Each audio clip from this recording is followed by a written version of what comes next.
My name is Charlotte and I work in the Historic Clothing Department at the New Canaan Museum and Historical Society in Connecticut. Let's hear a little commotion for the back of the dress, which I will show you eventually, but it's worth the wait. This red velvet gown dates back to around 1880, probably early 1880s, like 1880 to 1882 or 3, and was worn by a woman named Sarah Fleming Sharp, who lived with her husband Joshua W. Sharp in Chambersburg, Pennsylvania, and their house is now the President's House at Wilson College in Chambersburg, which is pretty cool. So if you go to that college, this dress was probably worn on your campus. We also have her wedding dress in our collection. The dresses were donated by family members in New Canaan.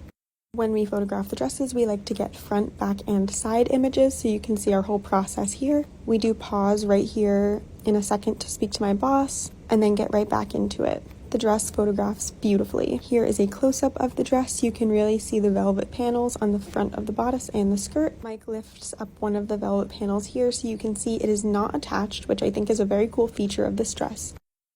We also want to point out that the buttons on the dress are not original.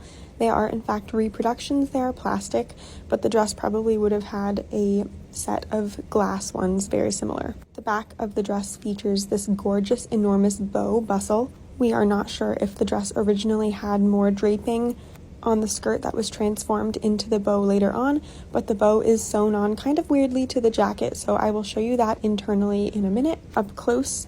But here is the inside of the jacket, and then here you can see the bow is sewn haphazardly on. It does not usually look this different to the other sewing on additional dresses that we have with bustles. And then in our own collection, we have primary sources from the 1880s, and I wanted to showcase similar dresses that I found images of. These ones are red ones with bustles. This one had a bow on the back, and just overall similar vibes from the time period, but significantly more fussy skirts than the one that we have. So here are the final images that we will use for our database and website, and this is probably one of my favorite dresses, so thanks for watching, and let me know what you think.